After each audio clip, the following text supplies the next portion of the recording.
Patient को check करना है। जी सर।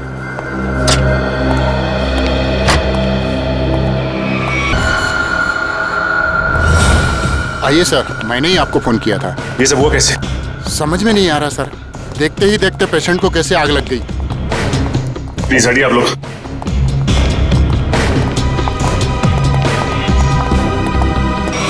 अंश, अंश,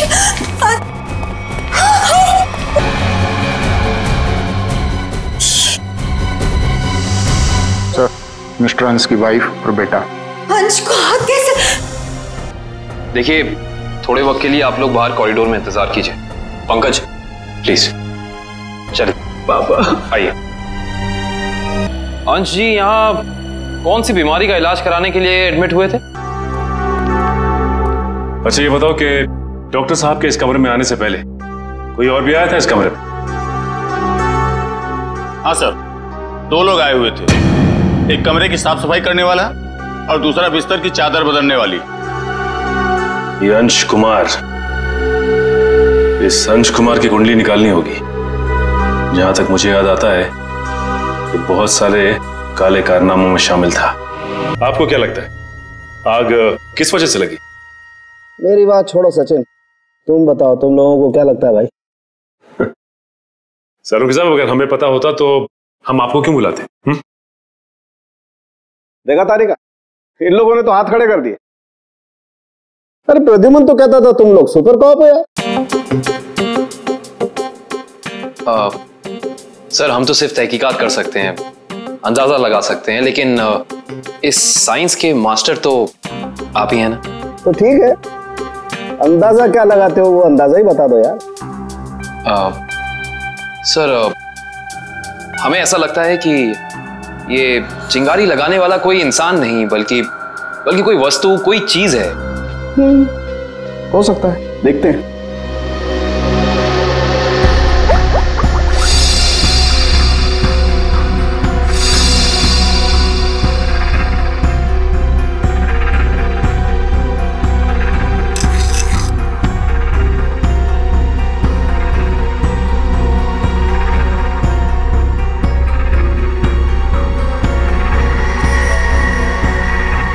ये बात है।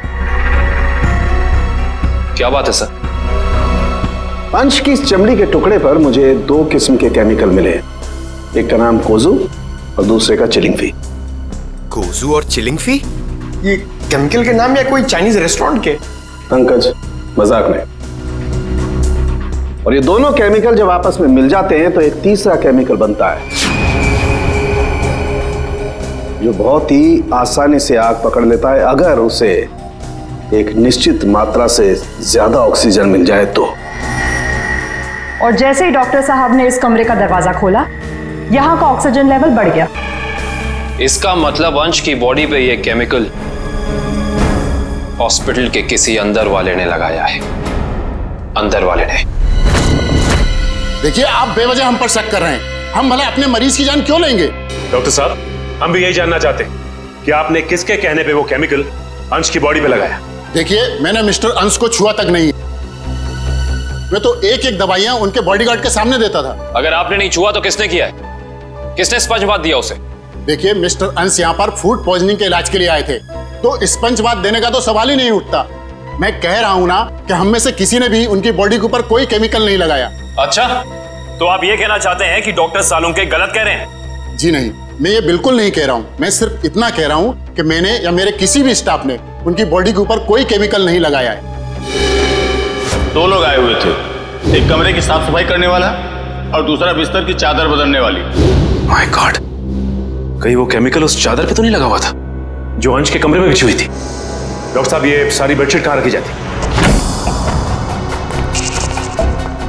देखिए सर, यहाँ पर सारे रूम नंबर्स लिखे हुए हैं और उस कमरे के रूम के अनुसार वहाँ की बेडशीट और बाकी का सामान रखा हुआ है। सर, ये अंश के रूम का लॉकर है।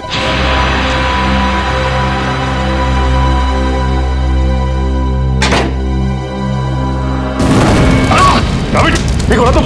बाहर जाओ, फिर भी पकड़े। फायर एक्सटिंग्विशर, जल्दी। फास्ट।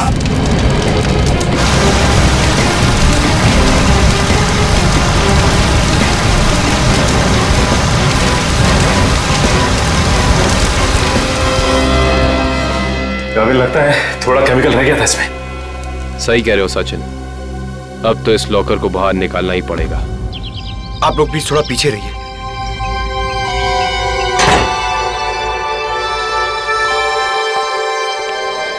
सर प्लीज संभाल के।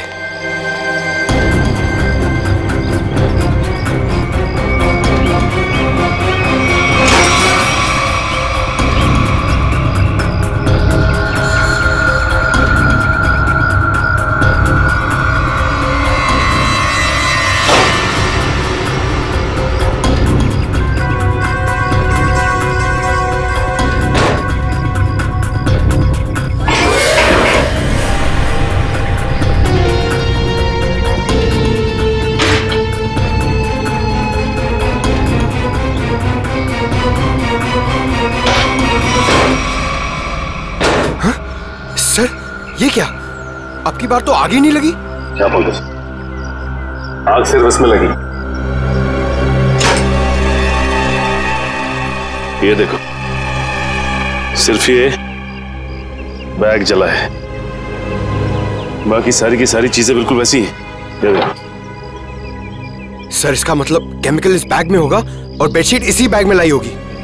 हाँ पंकज, एग्जैक्टली ऐसा ही हुआ है। डॉक्टर साहब, ये वही लेडी है ना जिन्होंने अंश के कमरे में वो चादर बिछाई थी? जी सर, शीला। मैंने कुछ नहीं किया सर। मैं इन केमिकल्स के बारे में जानती तक नहीं हूँ। ज्यादा भोली मत बनो। अंश के कमरे की चादर तुमने ही बदली थी ना? बदली थी, मगर क्या? एक औरत ने मुझे 50,000 रुपए दिए थे और कहा था अंश साहब के कमरे में ये चादर बदल देना। उसने आपको पैसे दिए और आपने पैसे ले लिए? एक बार भी नहीं सोचा कि इसके पीछे उसका मकसद क्या है? मुझे क्या पता था साहब, कोई ऐसे तरीके निकालेगा किसी का खून करने के लिए। उसका चेहरा पहचानती हो? स्केच बनवा सकती हो उसका? नहीं, उसने अपना चेहरा दुपट्टे से ढक रखा था। चेहरा ढका था, लेकिन कुछ तो याद होगा, कुछ तो देखा होगा। हाँ, उसके दाहिने हाथ पर एक काला सा निशान था, यहाँ पर।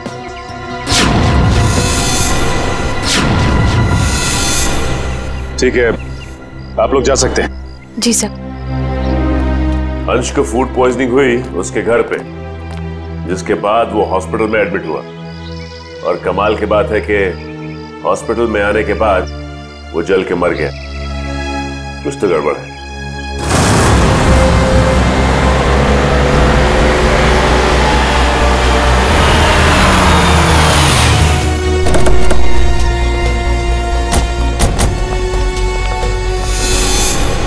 सर, इस घर पे तो जगह जगह सीसीटीवी कैमरास लगे हैं और इतने सारे बॉडीगार्ड्स। लगता है अंश जानते थे कि उनकी जान को खतरा है। राइट श्रेया, कोई ना कोई बात तो जरूर थी, वरना इतनी ज्यादा सिक्योरिटी कोई मामूली इंसान नहीं रखता। किससे मिला है आपको? सीआईडी? अब अंदर जा सकते हैं? Thank you.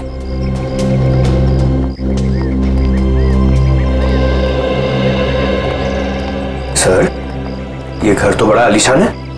अंश बहुत पैसे वाला रहा होगा। जितना बड़ा आदमी उसके उतने ज्यादा दुश्मन। नमस्कार। नमस्ते। आपसे कुछ सवाल पूछने थे। जी पूछिए। जिस रात अंश जी की तबीयत खराब हुई, उस रात उनका खाना किसने बनाया था? साहब, खाना तो मैंने बनाया था, लेकिन मैंने कुछ नहीं किया। तो फिर सिर्फ अंश की तबीयत क्यों खराब हो और किसी की क्यों नहीं? मुझे मालूम नहीं। अब मालूम नहीं कहने से तो काम नहीं चलेगा ना। कोई तो था जो चाहता था कि अंश हॉस्पिटल पहुंचे, ताकि वहां वो खूनी बड़ी आसानी से उस जुर्म को अंजाम दे सके। एनीवेज, हमें उस पार्टी की गेस्ट लिस्ट चाहिए थी। जी। गोपी पिछले 5 साल से उनका खाना बना रहा है, ये ऐसा कुछ नहीं कर सकता। तो और कौन कर सकता है? क्या आपको किसी पर शक है? शायद गगन। गगन? अच्छा, ये गगन कौन है? पापा का बिजनेस मैनेजर था। अभी कुछ दिन पहले उसे नौकरी से निकाल दिया था। पार्टी में गगन भी आया था? हाँ, मगर बिन बुलाए। हाँ साहब, गगन हो सकता है। उस दिन पार्टी में मैंने उसको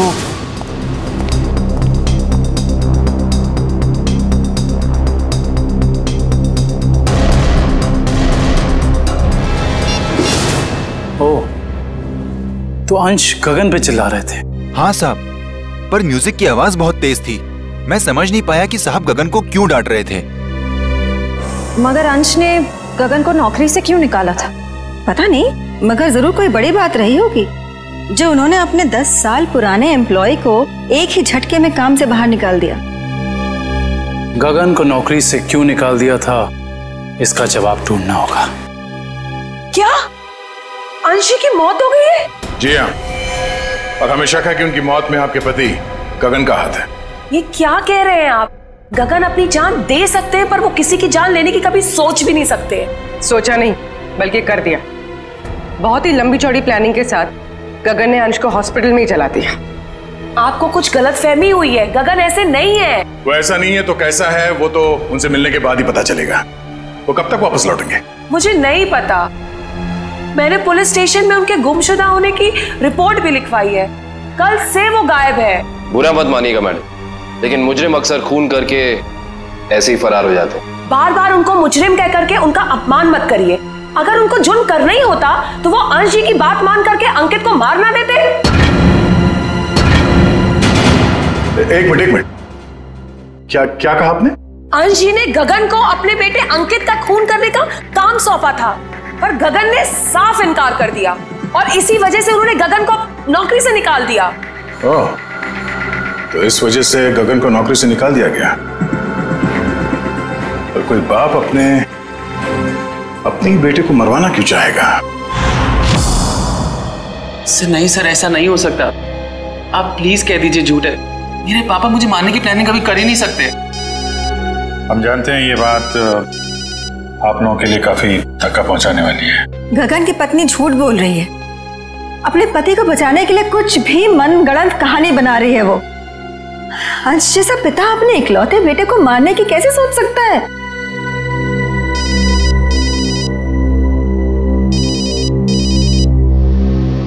किसका फोन है अंकित? चाहो तो बात कर लो। नहीं सर, इंपॉर्टेंट फोन नहीं है। एक्चुअली मेरा एक फ्रेंड मुझे मिलने के लिए परेशान कर रहा है और फिलहाल मैं किसी से मिलना नहीं चाहता। सर, अगर आपके सवाल पूरे हो गए हों तो क्या हम जा सकते हैं? अब हमें अंश की शोक सभा की तैयारी करनी है। ठीक है, आप जा सकते हैं। इशिता? Yes sir.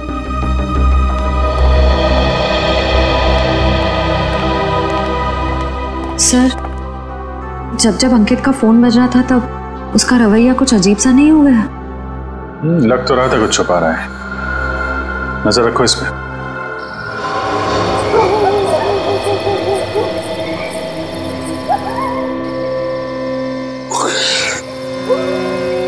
सर, हम लोग क्या रात भर यहीं खड़े रह के पहरा देंगे? रात बहुत काम की चीज होती है पंकज। जो काम दिन के खुले उजाले में नहीं किए जा सकते ना, वो रात के साए में हो जाते हैं। सर, अंकित आ रहा है। आ नहीं रहा श्रेया, हमें ले जा रहा है अगले सुराग तक।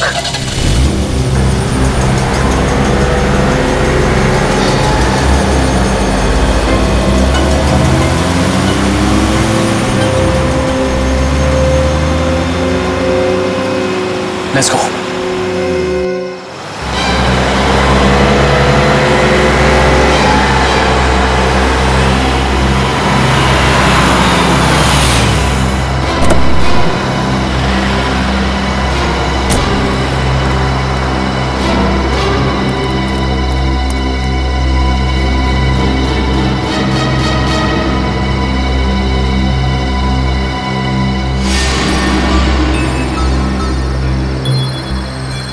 सर, ये इतनी रात को यहाँ ढाबे पे खाना खाने को आया है? नहीं पंकज, खाना खाने नहीं आया ये यहाँ ऐसे इंसान का इंतजार कर रहा है जिसे ये दिन के उजाले में नहीं मिल सकता।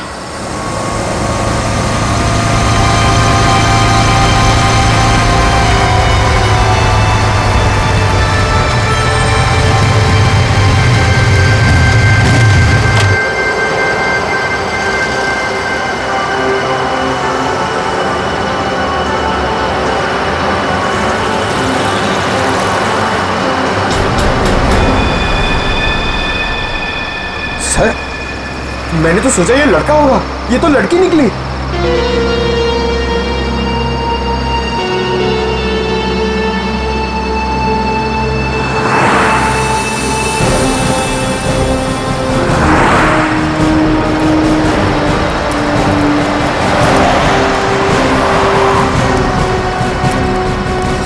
अरे आप लोग और यहाँ?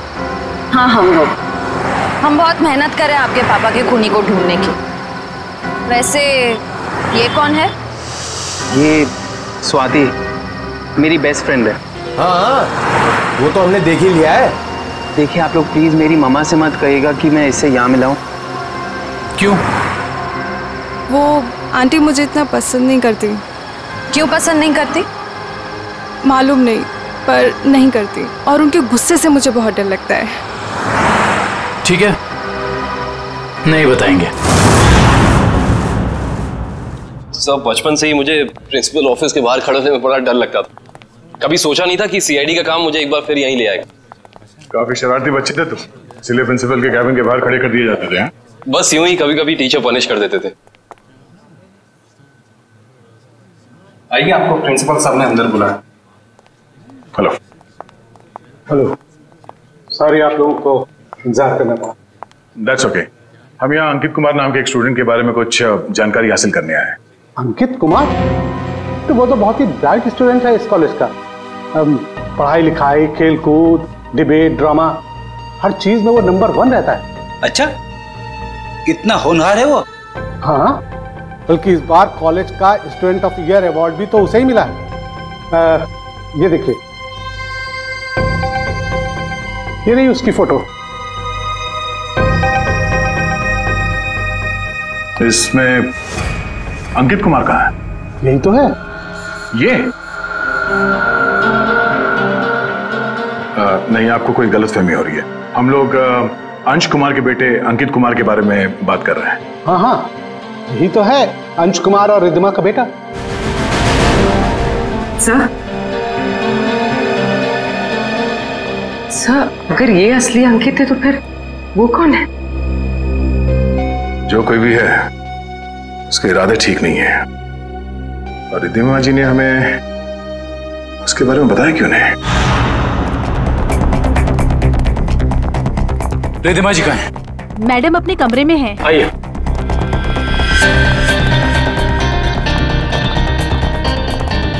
मैडम सीआईडी वाले आए हुए हैं। मैडम। रिद्धिमा जी।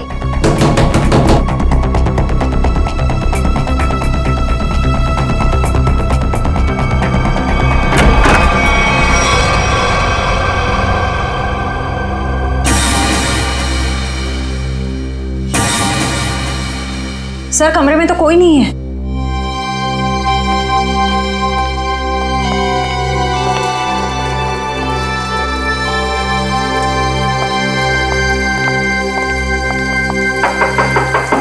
रिद्धिमा जी।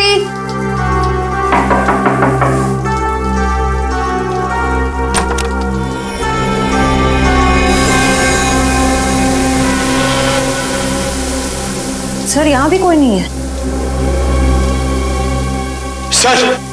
सर ये देखिए, सर यहाँ पे खून भी लगा हुआ है।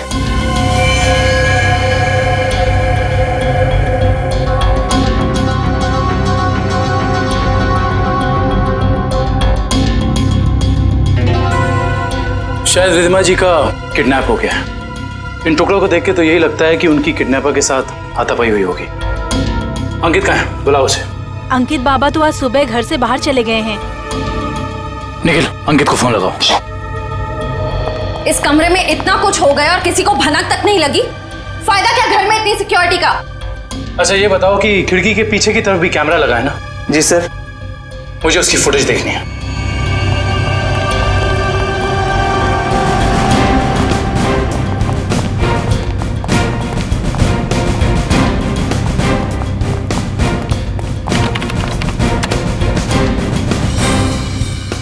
सॉरी सर, लगता है कैमरा 2 घंटे से बंद है। मतलब जरूर तुम में से ही किसी का काम है ये, जिसने गुनाह करने से पहले कैमरा बंद कर दिया। सर हम ऐसा क्यों करेंगे? कोई बाहर वाला यहाँ आके कैमरा बंद नहीं कर सकता। ये किसी अंदर वाले का काम है, समझे तुम? यस सर, अंकित का फोन बंद आ रहा है। कहीं इस सब के पीछे अंकित का हाथ तो नहीं है? तो तुम हो राज, अंश और रिधिमा जी के असली बेटे। जी सर, मुझे तो अब तक यकीन नहीं कि पापा इस दुनिया में नहीं रहे। रवि ने तो मुझे इस बारे में कुछ बताया तक नहीं। लेकिन रिधिमा जी ने ये बात छुपाई क्यों तुमसे? उसी वजह से जिस कारण से उन्होंने मुझे दुनिया से छुपा कर रखा और अंकित को अपना बेटा बना लिया। लेकिन ऐसी भी क्या वजह थी जिसने एक माँ बाप को अपने बेटे से दूर कर दिया? सर, आप तो सीआईडी वाले, आपसे तो कुछ बात छिप नहीं सकती। अपने खानदानी बिजनेस को आगे बढ़ाने के लिए मेरे पापा ने कुछ गैर कानूनी काम किए हैं। जी हाँ, जैसे रिश्वत देना, करप्शन को बढ़ावा देना, गैर कानूनी बिल्डिंग्स बनवाना और कभी कभी गैंगस्टर्स की मदद करना। सर, मुझे ये कहते हुए बहुत शर्मिंदगी है कि मेरे पापा इस देश के अच्छे नागरिक नहीं बन सके और वो बहुत ही अच्छे पिता थे। इन गैंगस्टर से बचाने के लिए उन्होंने मुझे दुनिया से छुपा कर रखा। तो तुम्हारी सुरक्षा के लिए उन्होंने तुम्हें खुद से दूर कर दिया और गोद ले लिया अंकित को, ताकि कभी कोई तुम्हारे परिवार को नुकसान पहुंचाता तो निशाने पे अंकित होता, तुम नहीं। एग्जैक्टली। और जब ये बात अंकित को पता चली, उसका रवैया कुछ उखड़ सा गया। उसने मम्मी पापा की इज्जत करना बंद कर दिया। पिछले कुछ दिनों से तो वो पापा को ब्लैकमेल कर रहा था कि अगर उसे प्रॉपर्टी का आधा हिस्सा नहीं मिला तो वो ये राज पूरी दुनिया को बता देगा। सर हो सकता है शायद इसी वजह से अंश ने अंकित को मारने के लिए गगन से कहा। हाँ सर, हो सकता है कि गगन की वाइफ सच कह रही हो सकता है। और ये भी हो सकता है कि रिधिमा जी की किडनैपिंग में उनके गोद लिए हुए बेटे अंकित का ही हाथ हो। सर, प्लीज मेरी मम्मी को बचा लीजिए। मैं पहले ही अपने पापा को खो चुका हूं, मम्मी को नहीं खोना चाहता। घबराओ मत, कुछ नहीं होने देंगे मेरी रिधिमा जी को। अंकित के पोस्टर पूरे शहर में लग चुके हैं, कोई ना कोई उसे जरूर देख लेगा। हेलो, कहाँ? चिंचोली क्रॉसिंग? आप कौन बोल रहे हैं? हेलो हेलो सर, गुमनाम कॉल आया, कह रहा था कि चिंचोली क्रॉसिंग पे मिलो, कुछ जरूरी बात करनी है। जरूरी बात करनी है? फिर तो मिलना पड़ेगा।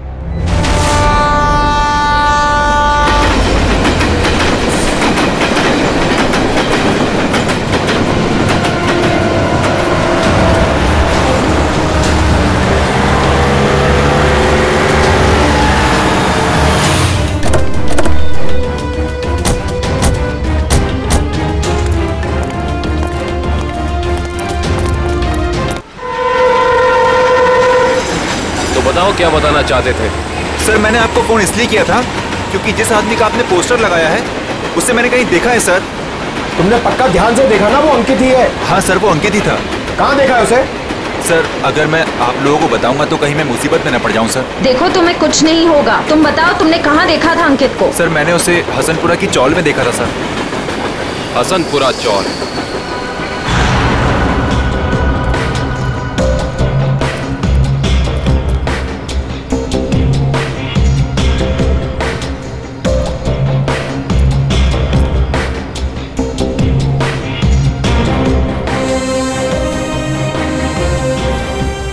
इधर रहता है। इधर? हाँ।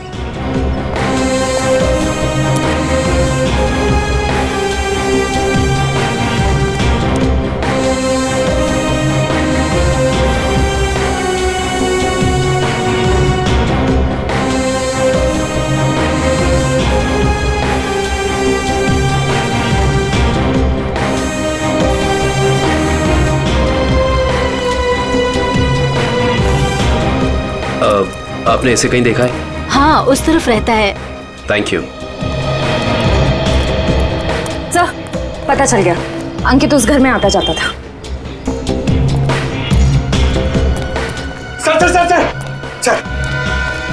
बहुत मुश्किल हुई सर, लेकिन मैंने पता कर लिया है, अंकित इसी घर में आता जाता था, ये घर में। पंकज, हम सबको पता है।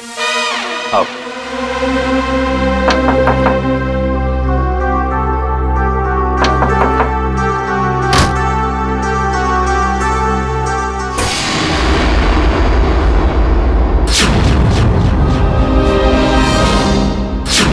साहब, आप लोग? हाँ, हम लोग। सर, यहाँ हमें एक बॉडीगार्ड की जरूरत थी, तो सोचा क्यों ना तुमसे मिल लिया जाए। क्या मजाक करते हैं साहब? सीआईडी को कब से बॉडीगार्ड की जरूरत पड़ने लगी? जब से तुम जैसे बॉडीगार्ड गुनाह करने लग गए। जिस परिवार ने तुम्हें अपनी सुरक्षा के लिए रखा था, तुम उसे ही नुकसान पहुंचा रहे हो। ये क्या कह रहे हैं साहब आप? अंकित क्यों आता था यहाँ? अंकित बाबा यहाँ नहीं आए। हमसे झूठ बोलने का कोई फायदा नहीं है। सीआईडी से ना कोई बच सका है और ना बच पाएगा, इसलिए कह रहे हैं सब सच सच बता दो। हम जान चुके हैं कि अंकित अंशी का बेटा नहीं है। बताओ क्या सच है? बोलो क्या सच है? बताता हूँ। दरअसल में अंकित का असली बाप मैं हूँ। तुम? हाँ, अंश साहब मेरे बेटे को गोद लेना चाहते थे और मैं भी अपने बेटे के सुनहरे भविष्य के लिए उन्हें मना नहीं कर सका। मगर तुम्हारे अंकित ने जिस थाली में खाया उसी में छेद किया। पहले अंश को मार डाला, फिर रिद्धिमा को किडनैप कर लिया। नहीं साहब, मेरा बेटा ऐसा नहीं कर सकता। मैं उसे अच्छी तरह जानता हूँ। अगर ऐसा है तो हम अंकित को कुछ नहीं होने देंगे, लेकिन अब हमें साफ साफ बताओ ये अंकित हमें मिलेगा कहाँ? अंकित अपने दोस्त स्वाति के साथ है, ग्रीन सी लॉज में। ग्रीन सी लॉज?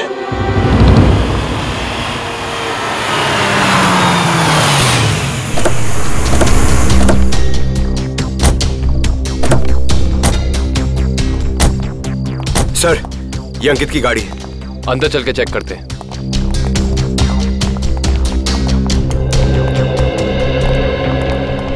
सीआईडी, उस सफेद गाड़ी में जो आए हैं वो कौन से कमरे में ठहरे हुए हैं? Room number 113। Thank you. आओ।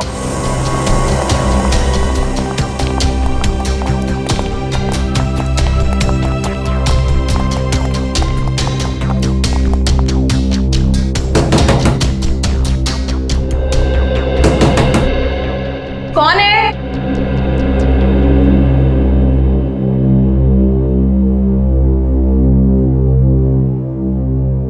मैडम, हम रूम सर्विस से हैं। जरा खोलिए ना, चॉकलेट केक लाए हैं आपके लिए। मगर हमने तो केक नहीं मंगवाया। मैडम वो क्या है ना, हमारे होटल का 5वीं सालगिरह है, इसीलिए हम सबको चॉकलेट केक खिला रहे हैं। आप भी खाइए ना प्लीज। सीआईडी,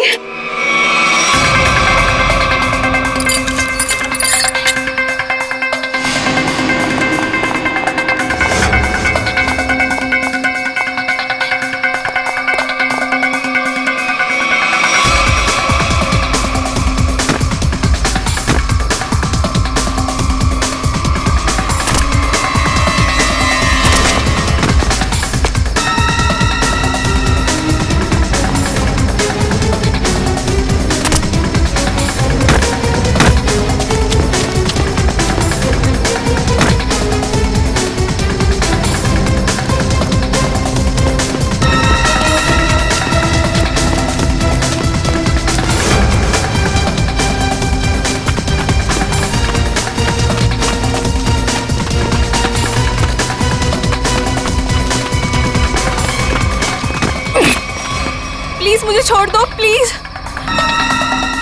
तुम वही हॉस्पिटल वाली लड़की हो? प्लीज मुझे जाने दो, मैंने कुछ नहीं किया। सीआईडी की आदत नहीं है मुजरिमों को जाने देने की। हाँ, मैंने ही पैसे दिए थे उस लड़की को ताकि वो केमिकल वाली बेडशीट अंश के बेड पे बिछा सके। किसके कहने पे किया था तुमने ये? अंकित के। कहाँ मिलेगा ये अंकित? पता नहीं। अच्छा, तो ये तो पता होगा ना कि रिद्धिमा को कहाँ छिपा के रखा है?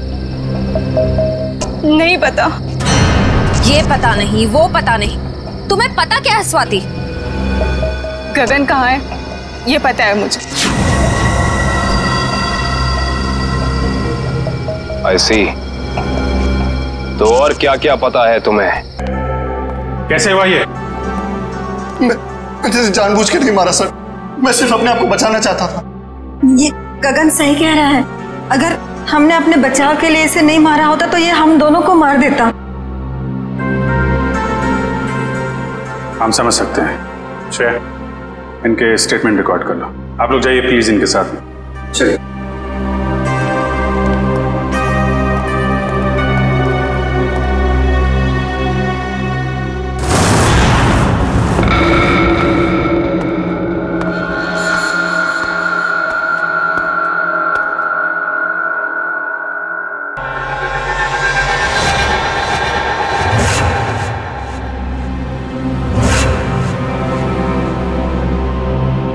मम्मी,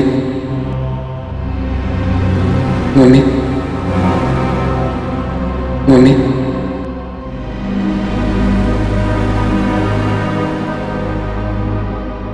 मम्मी,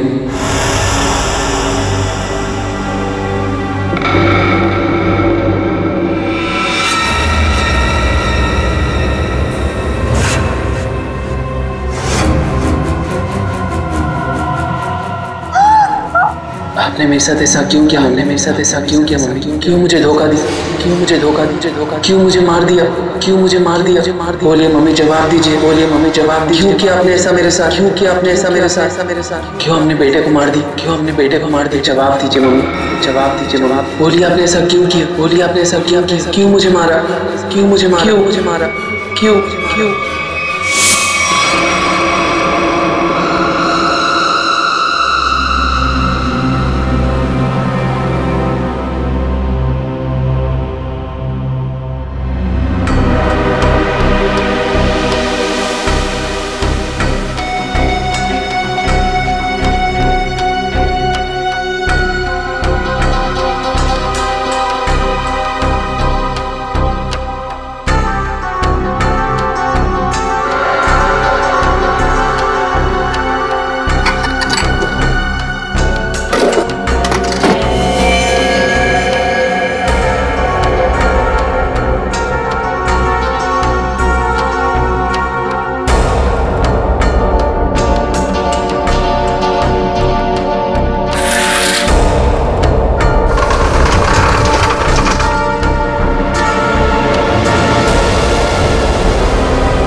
था ना, तुम जिंदा कैसे हो गए?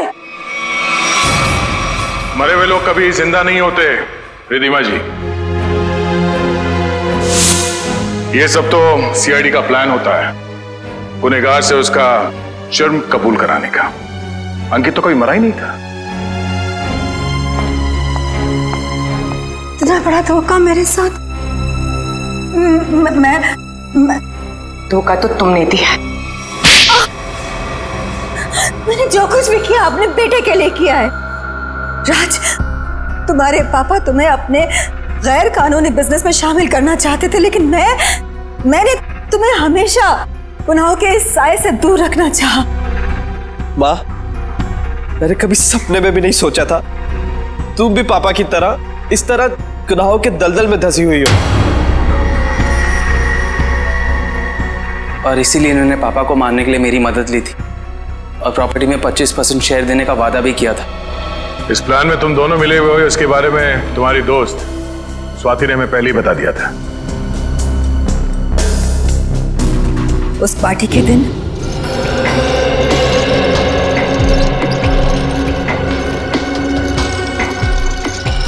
ओह माय गॉड, कितना ऑयली खाना लेकर जा रहे हो साहब के लिए?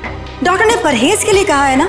जाओ सैंडविच और जूस लेकर आओ। जा। मगर साहब ने साहब तुम्हारे बॉस हैं, बट साहब की बॉस मैं हूँ। जाओ। जी मैम।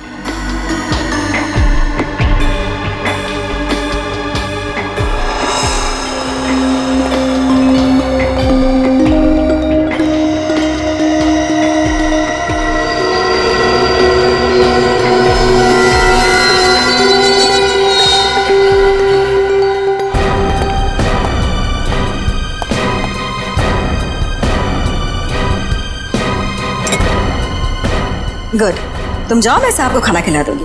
जी मैं कभी सोच भी नहीं सकता था कि आप ऐसा करेंगे। खुद गुनाह किया और मुझे फंसा दिया। तो और क्या करती? तुम्हें पता चल गया था कि अंकित अंश को मारना चाहता है, इसीलिए मैंने आखिरी वक्त पर सारी बाजी पलट दी। और उस पलटी बाजी में मेरी भी बलि चढ़ा दी थी।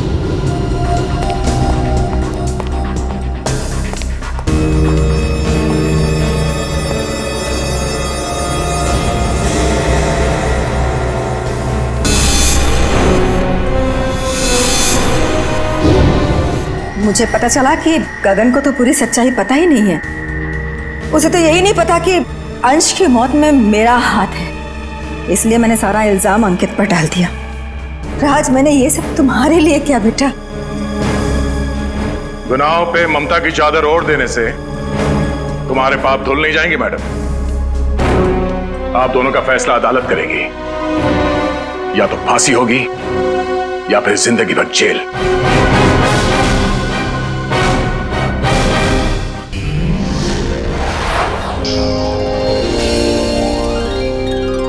Want to enjoy more case files content like this, please subscribe to our channel and click the bell icon.